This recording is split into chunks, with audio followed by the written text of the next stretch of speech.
Mes chers collègues, la séance est reprise. Nous recevons cet après-midi 5 influenceurs sur les plateformes numériques, à commencer par Monsieur Isaac Mayembo, qui est créateur de contenu sous le pseudonyme Alex Itchen. Monsieur, vous avez donc répondu à votre convocation et c'est dans ce cadre que nous vous accueillons donc en visioconférence, puisque vous étiez, nous avez-vous dit, à l'étranger. Je vais vous donner la parole pour une intervention liminaire d'au plus 10 minutes qui précédera notre échange sous forme de questions-réponses, à commencer par celle de Madame la rapporteure. Je vous remercierai également et au préalable, dans votre propos introductif, de nous déclarer tout intérêt public ou privé qui serait de nature à influencer vos déclarations au regard de vos liens avec les plateformes, et donc de nous indiquer, si vous le voulez bien, dans ce propos introductif, quelles sont vos sources de rémunération, la manière dont certains contenus vous rapportent de l'argent, et notamment en fonction des différents réseaux sociaux. Voilà, ça fera partie des liens d'intérêt que vous devez déclarer au commissaire ici présent, que je salue. Auparavant, je vous rappelle que l'article 6 de l'ordonnance du 17 novembre 1958 relative au fonctionnement des assemblées parlementaires impose aux personnes auditionnées par une commission d'enquête de prêter serment de dire la vérité, toute la vérité et rien que la vérité. Je vous invite donc, monsieur, à lever la main droite et à dire « Je le jure ». Je le jure. Alors, c'était la main gauche, mais c'est peut-être en... Ah, C'est peut-être inversé. voilà. C'est peut-être inversé, c'est ce qu'on soupçonnait ici même. Bon, quoi qu'il en soit, on lit bien dans la bouteille dans le bon sens, donc vous avez levé la main gauche, mais on considérera que c'était la main droite. Voilà, donc je vous remercie, vous avez la parole pour ce propos liminaire. Ok. À vrai dire, je n'avais pas préparé les films, pour être honnête avec vous. Donc, il faut savoir tout d'abord que par rapport à la rémunération TikTok, je ne suis pas payé du coup avec la monétisation. Donc, je ne suis pas payé aux vidéos. Je suis payé plus vis-à-vis de mes formations. C'est-à-dire qu'on va produire du contenu sur la plateforme TikTok. Plusieurs personnes même d'ailleurs, que ce soit des personnes qui travaillent pour moi ou non, car j'ai ouvert un programme d'affiliation où les gens vont pouvoir promouvoir mes formations sur TikTok. Ainsi, ils toucheront des commissions grâce à ces ventes. En moyenne, 50%, voire 60-70% pour les meilleurs affiliés. Pour simplifier, les gens font ma pub sur ce réseau. Donc oui, je gagne de l'argent avec TikTok et oui, j'ai des intérêts avec cette plateforme, bien entendu. Ensuite, par rapport à mon introduction, même si je gagne de l'argent sur TikTok, j'ai envie d'être 100% honnête aujourd'hui et je pense que cette plateforme, de manière générale, est néfaste. De prime abord, lorsque TikTok est sorti, c'était quelque chose d'intéressant. Ok. Ah oui, vous pouvez rigoler, je suis très honnête. Vous savez, même si je gagne de l'argent avec cela, je vais être honnête aujourd'hui. J'ai juré, malheureusement, je n'ai pas le choix. De prime abord, c'était intéressant. Ça permettait de condenser un peu les informations, regarder une vidéo de 1 minute, 2 minutes, pour pouvoir ainsi apprendre tout un tas de choses. Mais le gros problème maintenant, c'est que en l'espace de 1 à 2 minutes, il est dur d'avoir toutes les informations. Et cette particularité-là, justement, a créé énormément de problèmes, notamment énormément de désinformation, dont je peux aussi être victime par moment. C'est-à-dire qu'on va isoler un propos, par exemple, on va prendre une vidéo de 10 minutes, on va isoler 30 secondes ou 1 minute bien choisie pour manipuler l'information. Donc, vraiment, je vais résumer toute mon introduction. TikTok est à bannir, bien entendu, selon moi, et je pense que cette plateforme est néfaste pour les jeunes. Si elle est mal encadrée, bien entendu. Ça a précisé quand même. Et c'est le cas, je pense.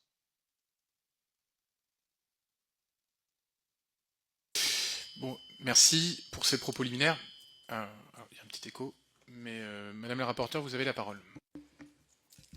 Merci beaucoup, Monsieur le Président. Merci, Monsieur, d'avoir accepté cette convocation et d'être présent avec nous aujourd'hui. Alors, on pourrait, en effet, vous le savez, on peut tous avoir notre opinion, en tout cas, sur les contenus que vous pouvez, en effet, déposer, notamment sur TikTok. Mais je crois que c'est important peut-être de vous dire en préalable que, en tout cas, moi, c'est la vision. Mes collègues pourront poser les questions qu'ils veulent, mais je pense que l'importance de cette audition, c'est plutôt de pouvoir que vous puissiez nous aider, en tout cas, à vraiment comprendre, voilà, la façon dont vous êtes arrivé sur TikTok, ce que vous y avez trouvé entre guillemets comme intérêt.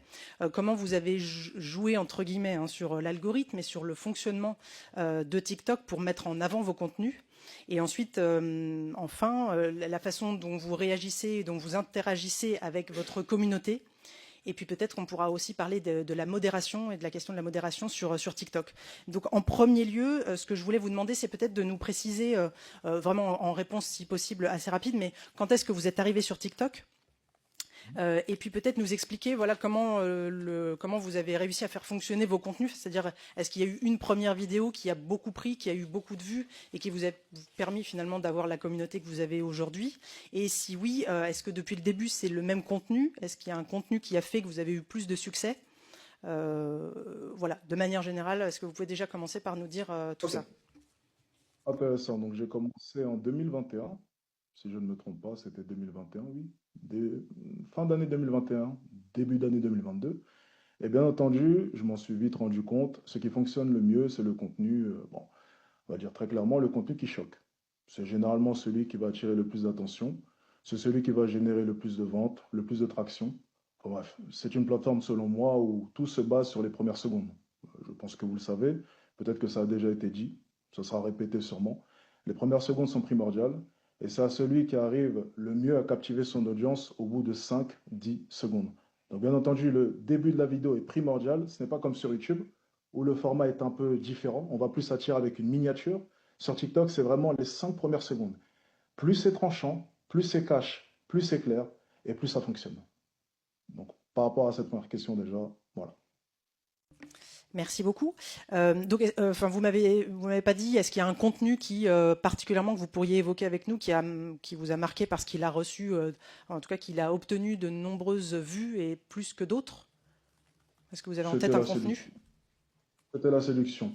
À l'époque, c'était drague de rue. Ça Drague de rue, générait c'est ça? énormément de vues. D'accord. Exactement. Caméra cachée, aborder des filles dans la rue. Séduction, ça fonctionnait extrêmement bien. Ça fonctionne d'ailleurs encore maintenant. Très bien. Peut-être qu'on peut. Oui. Non, si je peux me permettre, mais tout à l'heure vous avez dit que vous ne gagnez pas principalement de l'argent par rapport à ça, mais est-ce qu'il y a de la monétisation sur ces vidéos qui font parfois plusieurs millions de vues? Il y a de la monétisation, bien entendu, mais à titre personnel, je n'ai jamais touché à cette monétisation. Donc, par exemple, à l'époque, avant que je me fasse bannir de cette plateforme une première fois, il faut savoir qu'il y avait de l'argent qui était généré, mais je n'avais même pas connecté ma carte bancaire. C'était pour vous dire à quel point est-ce que c'était rentable au niveau des ventes de formation. La monétisation à l'époque, en plus de ça, était bien moins avantageuse. C'est-à-dire que TikTok payait extrêmement mal. Ce qui n'est plus le cas maintenant, mais auparavant, en tout cas, en 2021, début d'année 2022, c'était une très mauvaise monétisation. Et donc depuis que vous êtes revenu, vous avez reconnecté votre carte bancaire? Non, je n'ai Toujours jamais pas? touché un centime. D'accord, Même les toujours pas. personnes qui créent du contenu pour moi, je leur laisse sa monétisation. Donc tout l'argent qu'ils génèrent sur les plateformes, c'est pour eux. D'accord. Euh, Madame la rapporteure? Merci beaucoup. Peut-être qu'on peut venir sur votre communauté, les gens qui vous suivent. Vous avez plusieurs comptes déjà TikTok, donc peut-être que vous pouvez nous en parler un peu, qui peut-être traitent un peu de sujets différents. Comment vous définiriez votre communauté? Est-ce que vous arrivez à voir la part de mineurs, de jeunes qui vous suivent à travers cette communauté? Et est-ce que vous avez des interactions avec eux? Alors le terme communauté, je vais vous dire une chose, à partir d'un certain nombre, c'est extrêmement dur de pouvoir définir sa communauté. Avec tous les comptes qui sont mis sur TikTok de moi, on doit être à quelque chose comme 3, 4, 5 millions de personnes. Lorsque je marche dans la rue, ça peut être l'homme de 40 ans qui vient me voir, le jeune homme de 18 ans. J'ai eu de la cinquantaine aussi. C'est extrêmement dur pour moi là maintenant de pouvoir cibler vraiment mais une tranche d'âge en particulier, très honnêtement. À ce niveau-là, le terme communauté, je ne pourrais même pas définir quelle est ma réelle communauté. Et en plus de ça, non, je n'ai pas l'occasion de pouvoir interagir, sauf dans des rares lives TikTok que je peux faire de temps en temps, une fois tous les 2-3 mois. Et c'est généralement, oui, dans les lives TikTok, par contre, des jeunes. Mais il faut savoir que TikTok, c'est aussi extrêmement présent chez les adultes. Donc, 30 ans, 40 ans, ce genre de tranche d'âge. Donc, je pense que TikTok touche vraiment tout le monde.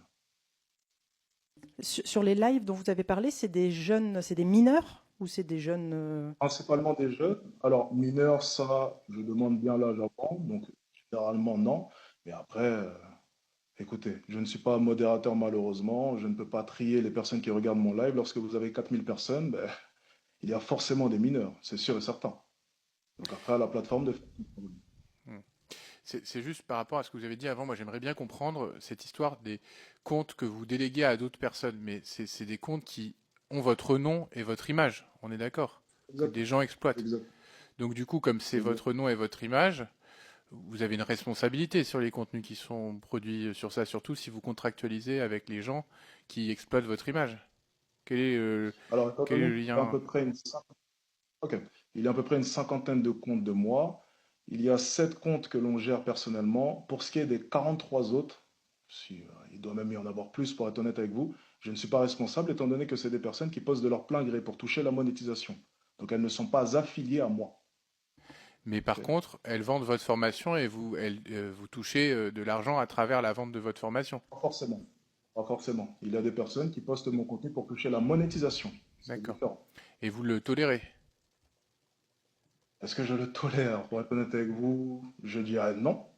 Maintenant, est-ce que je peux le stopper? J'ai déjà essayé et c'est pas si évident que cela. Ok, donc il y a des sujets de propriété intellectuelle. Pour revenir aux comptes qui vendent de la formation affiliée, je me permets, parce que c'est l'objet d'une loi qu'on a fait avec Stéphane Vogetta et qui font de la promotion, est-ce que vous assurez du respect de la loi influenceur? Alors, le respect de la loi influenceur, est-ce que vous pouvez m'éclairer, s'il vous plaît? La loi du 9 juin 2023 qui impose, par exemple, s'il y a un partenariat commercial dans le cadre d'une promotion, la mention obligatoire que c'est une collaboration commerciale, l'exigence d'un contrat écrit, le fait que notamment les contenus qui s'inscrivent dans le cadre de ces promotions et de ces collaborations commerciales font l'objet notamment d'un respect des droits d'auteur, d'un respect plus largement du droit. Alors, étant donné que dans la vidéo même, il n'y a pas de promotion commerciale, je ne sais pas du coup si ça s'applique. Parce que placer un lien du coup en description d'une page, mais produire du contenu sans forcément faire la promotion du lien en description de la page, je ne suis pas sûr que dans la vidéo, je sois obligé de le notifier. Par contre, si dans une vidéo, je fais la promotion d'une formation, par exemple, là oui, je serai obligé de le notifier, comme un placement de produit, par exemple. Mais étant donné que ce n'est pas le cas, je ne pense pas que ça s'applique. On regardera ça. Madame la rapporteure. Oui, merci. Donc vous disiez, oui, vous disiez que vous aviez finalement, si on peut parler de communauté en tout cas, 3-4 millions de personnes qui vous suivent, qu'en effet, dans ces 4 millions, il y a de toute évidence, même si vous ne savez pas le quantifier, des jeunes, des mineurs. Vous savez que nous, notre commission d'enquête, elle est ciblée sur l'impact sur la santé mentale des jeunes de TikTok et donc des contenus diffusés sur TikTok. Comment vous réagissez par rapport voilà, aux critiques qui existent sur vos contenus? Et est-ce que vous êtes vous-même conscient de l'impact que vous avez sur les jeunes? Je vous dis ça parce que on est tous députés ici, on va tous dans des collèges, parfois même dans des écoles primaires, et on entend quand même votre nom qui revient très souvent, ce qui veut dire que des enfants de 9 ans, 10 ans, 11 ans, 12 ans peuvent voilà, voir vos contenus, voir la diffusion des messages que vous faites passer, notamment sur les femmes. Voilà, est-ce que vous avez conscience quand même que vos contenus, qui sont en effet contestables, sont vus par de très jeunes enfants? Contestable, écoutez, c'est une question de point de vue. On pourrait juger mes contenus de problématiques. Hein. Après, le terme problématique, c'est quelque chose de très subjectif et flou. Donc, pour le coup, il ne correspond à aucune infraction, ni à aucune qualification juridique. Donc, ça dépend de la perception de chacun. Je ne trouve pas que mes propos soient problématiques, même si, bon, voilà, problématique, ça veut tout et rien dire. Et je pense qu'un jeune homme de 13, 14 ans, 15 ans devrait suivre mes conseils. Je pense que je donne de bons conseils pour la jeunesse. Après, encore une fois, peut-être que vous n'allez pas être d'accord avec moi, j'imagine. Euh, Étant donné que je suis une femme de plus de 36 ans, a priori, en effet, si je vois vos vidéos, je ne suis pas vraiment dans le cœur de cible et dans les femmes, a priori, qui sont les femmes je ne sais pas, je sais plus ce que vous disiez, mais voilà. Donc non, en effet, moi je pense que vos contenus sont contestables, mais c'est pas le sujet finalement. Vous disiez tout à l'heure que vous aviez déjà été banni de TikTok, donc ce qui veut bien dire que certains contenus ont été plus que problématiques, comme vous disiez, mais sont en tout cas ont été considérés par la plateforme comme ne pouvant y figurer. Est-ce que vous pouvez nous dire Alors, exactement à quel moment vous avez été banni? exact. C'est une petite erreur de votre part, justement. Ben, les femmes, justement, qui ne sont pas d'accord avec moi, un peu comme vous, j'imagine, signalent les vidéos. Bon, ça peut être aussi des hommes, bien entendu, s'ils ne sont pas d'accord avec moi.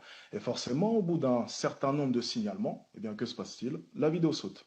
Donc, TikTok m'a autorisé à poster la vidéo. D'ailleurs, la même vidéo postée sur un autre compte peut ne pas être bannie. Mais forcément, il peut arriver des fois qu'après 100, 200, 300, 400 signalements, je ne connais pas le nombre exact, eh bien la vidéo saute, malheureusement. Mais sur le contenu, est-ce que vous avez vous disiez qu'en effet, il y a une espèce de zone grise finalement qui fait que c'est pas qualifiable, que vos propos ne peuvent pas être vraiment qualifiables par la loi et donc que ça reste problématique sans pour autant Ça s'appelle la voilà, qu'on liberté puisse. d'expression, madame. Ouais, oui, oui, bien sûr. En tout cas, si en effet la loi ne dit rien, ça rentre dans le cadre de la liberté d'expression. Mais est-ce que vous avez quand même, malgré tout, comme vous connaissez le fonctionnement de TikTok en particulier, des façons de parler, des mots que vous n'employez pas de la même façon, que vous ne dites pas ou que vous pouvez juste épeler pour éviter justement voilà, que la plateforme vous retire directement votre vidéo avant même qu'elle soit diffusée? Justement, le gros problème, c'est que je suis même censé un peu adoucir mes propos pour cette plateforme. Il y a des plateformes qui me permettent de pouvoir parler un peu plus librement. Euh, Maintenant, sur Par TikTok, exemple, je n'emploie ça pas veut de dire, mots. c'est quoi adoucir le propos, par exemple? Alors, adoucir le propos, ça pourrait être, par exemple, employer le mot poutrer. Ouais, ça vous fait rire, poutrer. Si on veut dire, par exemple, coucher ou même un terme encore plus vulgaire, on va employer le mot poutrer pour être sûr vraiment que la vidéo ne se fasse pas censurer trop facilement. Ça peut être, voilà, adoucir certains propos comme cela. Ça peut arriver, oui, bien entendu. Surtout en live TikTok. Par exemple, quand vous dites vous prenez son téléphone, si elle refuse, c'est une pute, fin de relation, ou encore la majorité des femmes, énormément de PUTES, peu de filles bien. Mhm. Ça, c'est des choses que Mhm. vous avez dites. Déjà, vous remplacez pute par PUTES, c'est pour échapper à la modération. Est-ce que les propos que je viens de citer vous semblent contrevenir aux conditions générales d'utilisation de la plateforme et plus largement à la loi? Je pense que vous avancez un peu trop. Parce que Étant quand on... donné que ces propos, je vais Oui, terminer, s'il vous oui. plaît. Parce que ces propos ont été prononcés dans un live YouTube, pas un live TikTok. Oui, mais Désolé. je veux dire, j'élargis. Je pense que ce type de contenu, vous pourriez l'avoir prononcé C'est sur une TikTok. conversation sur TikTok ou sur YouTube? En fait, on vise à spécifier les effets de TikTok par rapport aux autres plateformes. Donc, est-ce que ces propos, vous pourriez les avoir prononcés sur TikTok? Alors, les propos comme PUTES sur TikTok, c'est fort possible. Maintenant, si vous trouvez un extrait vidéo, je le fais, c'est avec plaisir. Mais en l'occurrence, ces propos que vous venez de citer, je me rappelle très bien, et c'était sur un live YouTube. Donc, il faut faire quand même la différenciation entre TikTok et YouTube. On demandera à YouTube. Et Et par exemple, je le dis souvent, une femme après 22 heures, qu'est-ce qu'elle fout dehors? Je ne sais pas sur quelle plateforme c'est. Euh, Ça, c'est des choses que vous avez dit sur quelle plateforme? encore une fois, ça c'est sur YouTube, monsieur. Hmm. Mais j'aurais très bien pu tenir ces propos sur TikTok, bien entendu. Bon.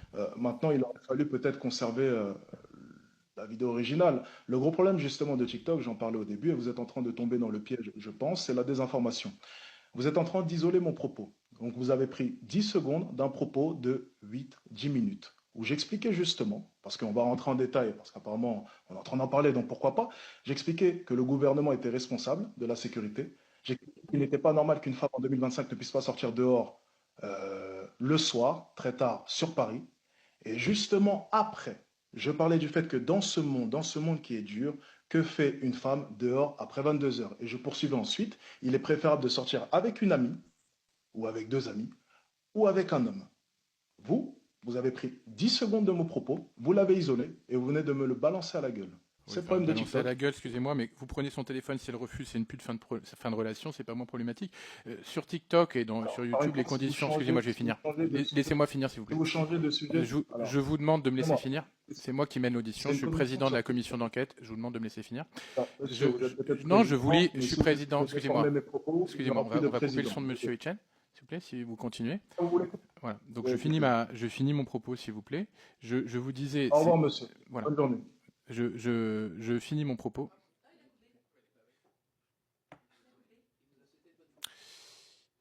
Bon, donc il est 16h24, l'audience est suspendue. Le temps de recontacter Monsieur Etienne pour l'informer qu'on ne peut pas quitter une audition sans qu'on lui ait suggéré.